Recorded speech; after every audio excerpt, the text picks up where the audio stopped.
Hello friends, welcome back to my channel. ഇന്ന് നമുക്ക് ദഹി ആലു എങ്ങനെ ഉണ്ടാക്കുന്നതെന്ന് കാണാം. അപ്പോൾ നമുക്ക് വേഗം വീഡിയോയിലേക്ക് കടന്നാലോ. നമ്മൾ 3 പൊട്ടാറ്റോ ആണ് എടുത്തേക്കുന്നത്. മീഡിയം സൈസ് പൊട്ടാറ്റോ ആണ്. ഇത് നമുക്ക് തോല് കളഞ്ഞിട്ട് ഒന്ന് വേവിക്കാനായിട്ട് വെക്കണം.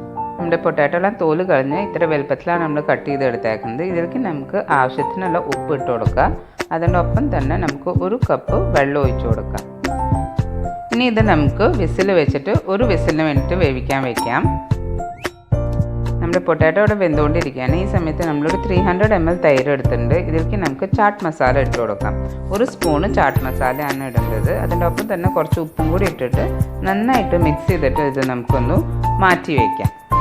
ഇപ്പോൾ നമ്മളൊരു പാനിൽ 2 ടേബിൾ സ്പൂൺ ഓയിൽ എടുത്തിട്ടുണ്ട്. സൺഫ്ലവർ ഓയിലാണ് എടുത്തേക്കുന്നത്. ഇതിലേക്ക് നമുക്ക് 1 സ്പൂണ് കടുക് ഇട്ട് കൊടുക്കാം. കടുക് പൊട്ടിയതിന് ശേഷം നമുക്ക് ഇതിലേക്ക് 1 സ്പൂണ് ജീരകം കൂടി ഇട്ട് കൊടുക്കാം.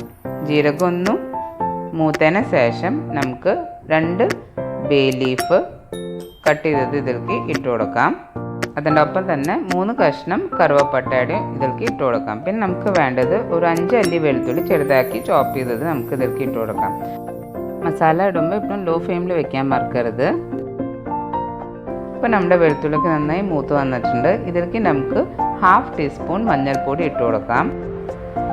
അതിനുശേഷം നമുക്ക് വേണ്ടത് 1 ടീസ്പൂൺ മുളക് പൊടി.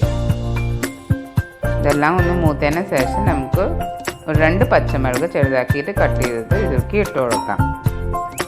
ഇതെല്ലാം നന്നായി മിക്സ് ആക്കിയതിന് ശേഷം നമ്മൾ വേവിച്ച് വെച്ച നമ്മുടെ പൊട്ടാറ്റോ ഇതിലേക്ക് ഇട്ട് കൊടുക്കാം. നമ്മൾ ഒരു വിസിലിന് വേണ്ടിയിട്ട് മാത്രമാണ് ഇത് വേവിച്ചത്.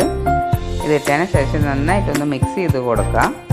ഇനി നമുക്ക് നമ്മൾ മിക്സ് ചെയ്ത് വെച്ച തൈര് ഇതിലേക്കൊന്ന് ഇട്ട് കൊടുക്കാം. തൈര് ഇടുമ്പോൾ ഗ്യാസ് ഓഫാക്കാൻ മറക്കരുത്. ഇനി നമുക്ക് ഇതെല്ലാം നന്നായിട്ടൊന്ന് മിക്സ് ചെയ്യാം. നന്നായി മിക്സ് ചെയ്തതിന് ശേഷം നമുക്ക് ചെറുതായിട്ട് ചോപ്പ് ചെയ്ത് വെച്ച നമ്മുടെ മല്ലിയില കുറച്ച് ഇതിലേക്ക് ഇട്ട് കൊടുക്കാം.